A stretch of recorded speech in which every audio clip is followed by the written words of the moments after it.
ನಮ್ಮ GST ಆಫೀಸ್ನ ಭಿಕ್ಷುಕರ ಬಗ್ಗೆ ನಾವು ಮಾತಾಡ್ತಾ ಇದ್ವಿ.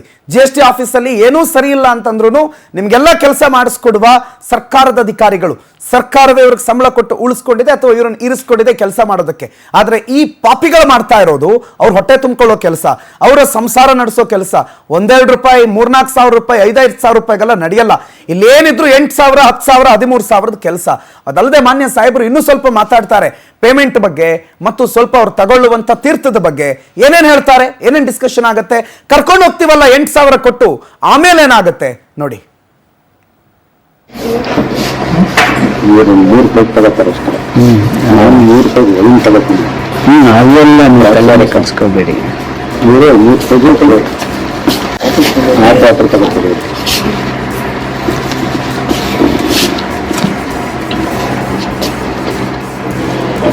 ಮಾತು ಇರೋದಿಲ್ಲ ಅವರು ಅಲ್ಲ, ಅಲ್ಲಿ ಇಟ್ಕೋಬೇಕೆಲ್ಲರೂ ಅಷ್ಟೇ ಅಷ್ಟೇ ತಗೋತಾರೆ.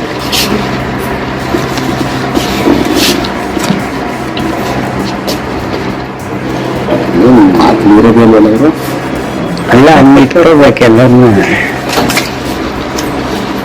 ಅಷ್ಟೇ ಅಷ್ಟೇ ತಗೋತಾರೆ.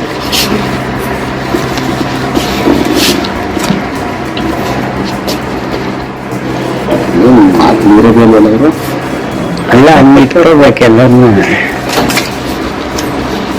ಅಷ್ಟೇ ಅಷ್ಟೇ ನೀವು ಮಾಡಿಸ್ಬೇಡಿ ಸರ್. ಈಗ ನಾವು ಹೋಗ್ಬೇಕಾದ್ರೆ ಮಾಡಿಸ್ಬಿಟ್ಟು ನೀವು ಫೋನ್ ಮಾಡ್ತೀನಿ. ಯಾಕಂದ್ರೆ 4 ಸಾವಿರ ಇವತ್ತು ಮಾಡಿಸ್ಬೇಕು ಮಾಡ್ತಾರೆ. ಸರಿ ಬನ್ನಿ, ಯಾವಾಗ ಬೇಕು ಅಂದ್ರೆ ಬನ್ನಿ.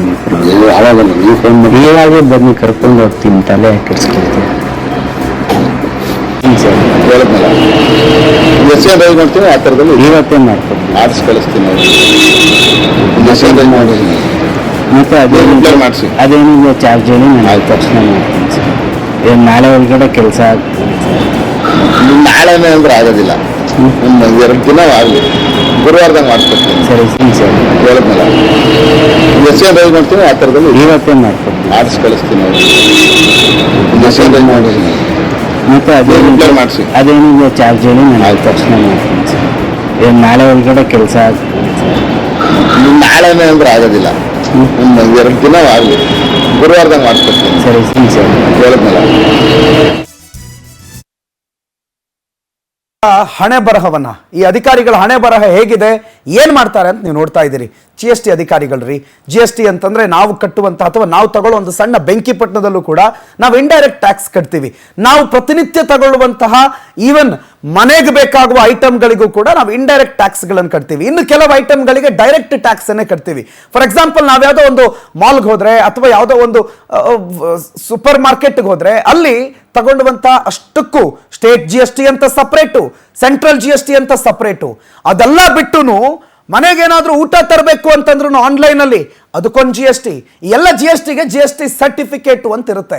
ಒಬ್ಬ ಉದ್ಯಮದಾರ, ಒಬ್ಬ ಹೋಟೆಲ್ ಮ್ಯಾನೇಜರು, ಒಬ್ಬ ಹೋಟೆಲ್ ಓನರು ಅಥವಾ ಯಾವುದೋ ಒಂದು ಉದ್ಯಮೆಯ ಓನರ್ ಅವರದ್ದೇ ಆದಂಥ GST ಸರ್ಟಿಫಿಕೇಟ್ ಅನ್ನು ಹೊಂದಿರಬೇಕು.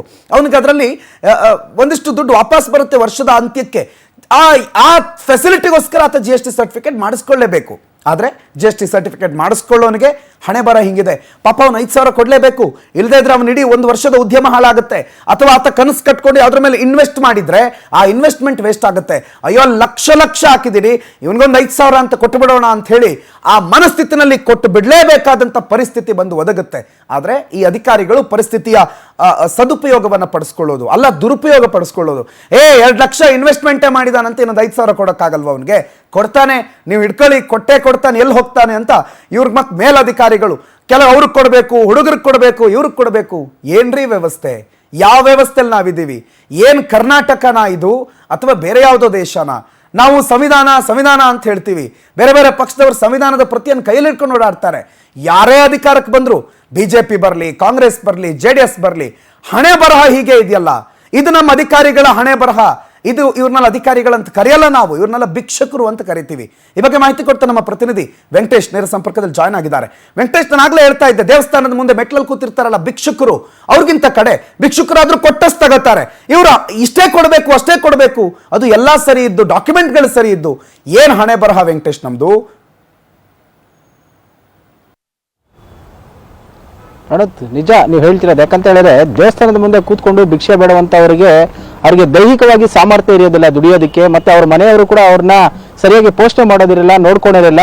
ಅವ್ರಿಗೆ ಬೇರೆ ದಾರಿ ಇಲ್ಲದೆ ಬಂದು ಯಾರು ಒಂದು ಜನರ ಹತ್ರ ಭಿಕ್ಷೆಯನ್ನ ಬೇಡಿ ಪ್ರತಿನಿತ್ಯ ಕೂಡ ಜೀವನವನ್ನ ಮಾಡ್ತಾರೆ. ಆದ್ರೆ ಇಲ್ಲಿರುವಂತಹ ಅಧಿಕಾರಿಗಳು ಎಲ್ಲವನ್ನೂ ಇದ್ದು ಕೂಡ ಜನರಿಗೆ ಒಂದು ಸರ್ವಿಸ್ ಮಾಡಬೇಕಾದಂತವ್ರೆ ಕೂಡ ಹಣದ ಆಸೆಗೆ ಬಿದ್ದು ಯಾರೇ ಬಂದ್ರು ಕೂಡ ಅವ್ರ ಹತ್ರ ಹಣವನ್ನ ಪೀಕುವಂತ ಕೆಲಸಗಳು ಕೂಡ ನಿರಂತರವಾಗಿ ಮಾಡ್ತಾ ಇರುವಂತದ್ದು. ಅದಕ್ಕೆ ಒಂದು ಹೊಸ ಸೇರ್ಪಡೆ ಈಗ ಪವರ್ ಟಿವಿ ಸ್ಟಿಂಗ್ ಆಪರೇಷನ್ ಅಲ್ಲಿ ಬೆಳಕಿಗೆ ಬಂದಿರುವಂತಹದ್ದು ಈ GST ಅಧಿಕಾರಿಗಳು.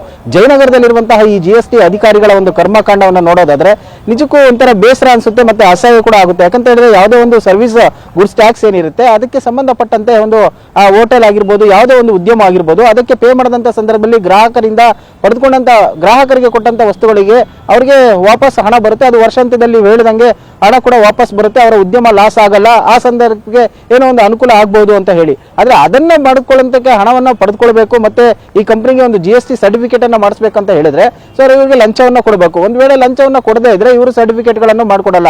ಇಂತಹ ಒಂದು ಸಾಕಷ್ಟು ಅಧಿಕಾರಿಗಳ ಮುಖವಾಡ ಕೂಡ ಈಗಾಗಲೇ ಬಯಲಾಗಿದೆ. ಈ ಒಂದು ಪ್ರಕರಣವನ್ನು ನಾವು ನೋಡೋದಾದ್ರೆ ಇದು ನಾ ಹೇಳಿದಂಗೆ ಈಗ ಅವ್ರಿಗೆ ಹಣವನ್ನ ಕೊಟ್ಟರೆ ಸರ್ಟಿಫಿಕೇಟ್ ಕೊಡ್ತಾರೆ, ಕೊಟ್ಟಿಲ್ಲ ಅಂತ ಹೇಳಿದ್ರೆ ಚೌಕಾಸಿ ಮಾಡುವಂತದ್ದು. ಅಂದ್ರೆ ಲಕ್ಷಾಂತರ ರೂಪಾಯಿ ಖರ್ಚನ್ನ ಮಾಡಿ ಹಣವನ್ನ ಹಾಕಿ ನೀವೊಂದು ಕಂಪನಿಯನ್ನ ಮಾಡಿದ್ದೀರಾ, ಹೋಟೆಲ್ ಉದ್ಯಮವನ್ನ ಮಾಡಿದ್ದೀರಾ, ಸೊ ನಿಮ್ಗೆ ಒಂದು 5-10 ಸಾವಿರ ಕೊಡೋದಕ್ಕಾಗಲ್ವಾ, ಎಕ್ಸ್ಟ್ರಾ ಕೊಡೋಂತಕ್ಕಾಗಲ್ವಾ ಅಂತ ಹೇಳಿ ಡಿಮ್ಯಾಂಡ್ ಮಾಡ್ತಾರೆ. ಅವ್ರು ಕೊಡದೇ ಇದ್ದಂತ ಸಂದರ್ಭದಲ್ಲಿ ಅವ್ರನ್ನ ಆಟ ಆಡಿಸುವಂತದ್ದು, ನಿಮ್ಮ ಡಾಕ್ಯುಮೆಂಟ್ಸ್ ಅದು ಸರಿ ಇಲ್ಲ ಇದು ಸರಿ ಇಲ್ಲ, ಅಲ್ಲಿಗೆ ಹೋಗಿ ಆ ಅಧಿಕಾರಿಯನ್ನ ಮೀಟ್ ಮಾಡಿ ಈ ಅಧಿಕಾರಿಯನ್ನ ಮೀಟ್ ಮಾಡಿ ಅಂತ ಹೇಳಿ ಸುಮ್ಮನೆ ಸುತ್ತಾರಿಸುವಂತ ಕೆಲಸವನ್ನು ಕೂಡ ಮಾಡ್ತಾರೆ. ಹಾಗಾಗಿ ಸಹಜವಾಗಿಯೂ ಕೂಡ ಎಲ್ಲೋ ಒಂದ್ ಕಡೆ ಬೇಸರ ಆದಂತಹ ಜನ ಕೂಡ ಅವ್ರಿಗೆ ದುಡ್ಡನ್ನ ಕೊಟ್ಟು ಈ ಮತ್ತೇನು ಬೇರೆ ವಿಧಿ ಇಲ್ದಿರೆ ಅವ್ರಿಗೆ ಹಣವನ್ನ ಕೊಟ್ಟು ಸರ್ಟಿಫಿಕೇಟ್ ಅನ್ನು ಕೂಡ ಮಾಡಿಸ್ಕೊಳ್ಳುವಂತ ಕೆಲಸಕ್ಕೆ ಮುಂದಾಗ್ತಾ ಇದ್ದಾರೆ. ಮತ್ತೊಂದು ಏನಂತ ಹೇಳಿದ್ರೆ ಇಲ್ಲದೇ ಇರೋ ಕಂಪನಿಗಳಿಗೆ GST ಸರ್ಟಿಫಿಕೇಟ್ ಗಳನ್ನು ಕೂಡ ಮಾಡಿಕೊಡುವಂತ ಕೆಲಸವನ್ನು ಕೂಡ ಇವರು ನಿರಂತರವಾಗಿ ಮಾಡ್ತಾ ಇದ್ದಾರೆ ಅನ್ನೋದು ಒಂದೊಂದು ಪ್ರಮುಖವಾದಂತ ವಿಚಾರ. ಯಾಕಂದ್ರೆ ಸಾಕಷ್ಟು ಜನ ಆಡಿಟರ್ಗಳು ಇರ್ತಾರೆ, CAಗಳು ಇರ್ತಾರೆ, ಒಂದಷ್ಟು ಜನರನ್ನ ಇಟ್ಕೊಂಡು ಕಂಪನಿಗಳನ್ನ ನಡೆಸ್ತಾ ಇದ್ದೇವೆ. ಸೊ ಒಂದು ಲೆಕ್ಕಪತ್ರಗಳನ್ನ ತಯಾರು ಮಾಡ್ಕೊಳ್ತಾರೆ, ಆ ಒಂದು ಲೆಕ್ಕಪತ್ರಗಳನ್ನ ತೋರಿಸಿ ಇಷ್ಟು ಖರ್ಚಾಗಿದೆ ಅಂತೇಳಿ GST ಸರ್ಟಿಫಿಕೇಟ್ ಅನ್ನ ತೋರಿಸಿ ಅವ್ರಿಗೆ ಹಣವನ್ನ ಕಟ್ಟಿದ್ದೀವಿ ಅಂತೇಳಿ ಈ ಎಲ್ಲವನ್ನು ಕೂಡ ಮತ್ತೆ ಅವರು ಕ್ಲೈಮ್ ಮಾಡ್ಕೊಳ್ಳುವಂತ ಕೆಲಸವನ್ನ ಮಾಡ್ತಾರೆ. ಅದಕ್ಕೆ ಅಧಿಕಾರಿಗಳಿಗೂ ಕೂಡ ಕಮಿಷನ್ ಕೊಡ್ತಾರೆ.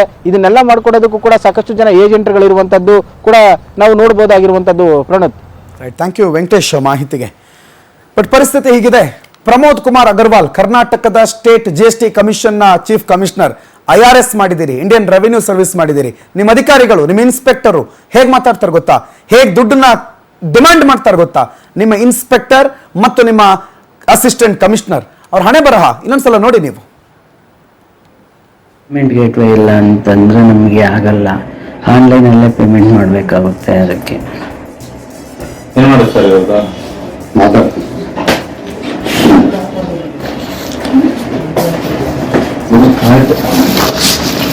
ಡಾಕ್ಯುಮೆಂಟ್ ಅದು ಹೆಂಗ್ ಕೊಡಲ್ಲ ಅಂತಾರಪ್ಪ ಅಂತ ಅದು ಯೂಸಿಯನ್ನ ಹೇಳಿ ಸರ್, ಹೇಳಿದ್ರೆ ಮಾಡ್ಕೊಂಡು ಹೋಗ್ತೀನಿ. ಅಲ್ಲಿ ಮಾತಾಡ್ತೀನಿ.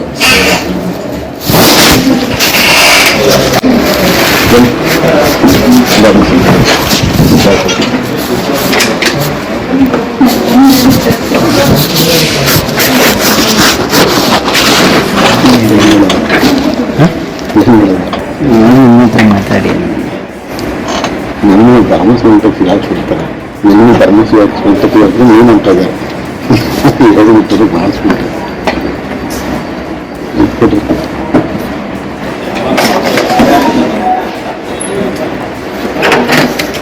ಏನು ಹೇಳ್ತೀರಿ ನೀವೇ? ನನಗೇನು ನೀವೇನಿಲ್ಲ, ನಾನು ಹೆಚ್ಚು ಕಮ್ಮಿ ಮಾಡ್ಬೋದು. ಇಲ್ಲ, ನಾನು ಹೇಳಿದೆ ಅವ್ರು ಏನೋ ಮಾಡಬೇಕು, ಅವ್ರು ಇಸ್ಕೊಂಡು ಆಯ್ತು ಇಷ್ಟ ಅಂತೇಳಿ ನೋಡಪ್ಪ, ನಿಂದ್ರೆ ಬರುತ್ತೆ, ನನಗೂ ನೀವು ಟಚ್ ಆಗುತ್ತೆ ಅಂತ ನಾನು ಹೇಳ್ತೀನಿ.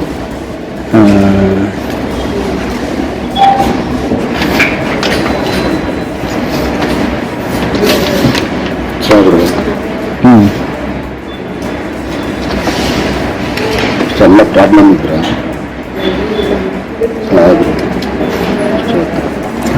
ಪ್ರಾಬ್ಲಮ್ ಜಾಸ್ತಿ. ಇನ್ನೊಂದು ಟ್ಯಾಕ್ಟರ್ ರಿಸೀಟ್ ಹಾಕಿಲ್ಲ, ಮತ್ತು ಅದರಲ್ಲಿ ಎಲೆಕ್ಟ್ರಿಸಿಟಿ ಬಿಲ್ಲಲ್ಲಿ ಫುಲ್ ಟ್ಯಾಕ್ಸ್ ಅದ್ರಲ್ಲಿ ಏನಿದೆ ಅವ್ರ ಹೆಸರಿದೆ ನಂಬರ್ ಇದೆ ಇಂಥ ಕ್ರಾಸ್ ಅಂತೀವಿ ಅಷ್ಟೇ. ಬನಶಂಕರಿ ಫಸ್ಟ್ ಬನ್ನಿ. ಶ್ರೀನಿವಾಸ ನಗರ ಅಂತ ಏನಿದೆ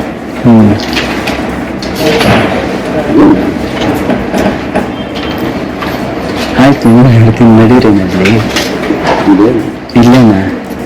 ಏನು ನೋಡಿ ಅದು ಹೇಳ್ತೀನಿ ಸರ್. ಸಾವಿರ ನೀವು ಕೊಡ್ತೀನಿ ನಡಿ. ನನ್ನ ಮಾತ್ರ ಏನು ನನ್ನ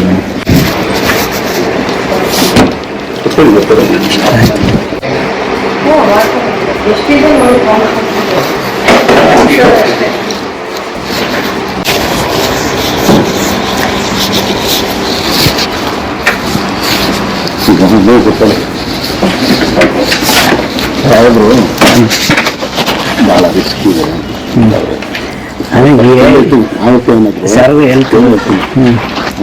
ಇಲ್ಲ ಮಾಡಿಸ್ಕೊಡ್ತೀನಪ್ಪ, ನೀನು ನನ್ನ ಫೋನ್ ನಂಬರ್ ಹಾಕಲ್ಲ, ಅವ್ರಿಗೆ ಒಂದು ವಾಟರ್ ಬಿಲ್ ಕಳಿಸ್ಬೇಕು, ನೀವು ಮಾಡಿಸ್ಬಿಡ್ತೀನಿ ಇಲ್ಲ ಅಂತ ಹೇಳ್ತೇನೆ ನಾನು. ಅಲ್ಲ ನೀ ಸರ್ ಹೇಳ್ತಿರೋದು ಅರ್ಥ ಆಯ್ತು. ಎ ಅಂದ್ರೆ ಸ್ಟೈಲ್ಗೆ ಅದನ್ನೇ ನೀವೇ ಬಿಡ್ಬಿಡೋದು. ನಾನಂತೂ ತುಂಬ ಚೆನ್ನಾಗಿ ಮಾಡಿ ಕೊಟ್ಟಿರೋ ದಾಖಲೆ ಇದೆಯಲ್ಲ ಅದರಲ್ಲಿ ಬೇರೆ ಹೆಸರಿಲ್ಲ ಆಯಿತಾ.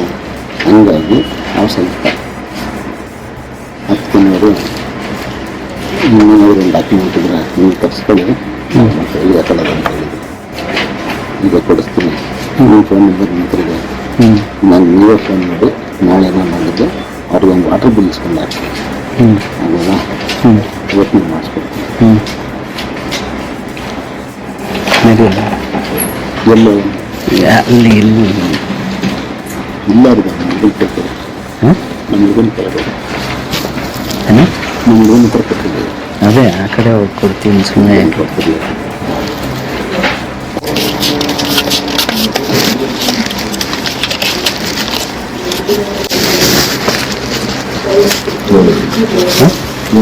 ಏನಿದೆ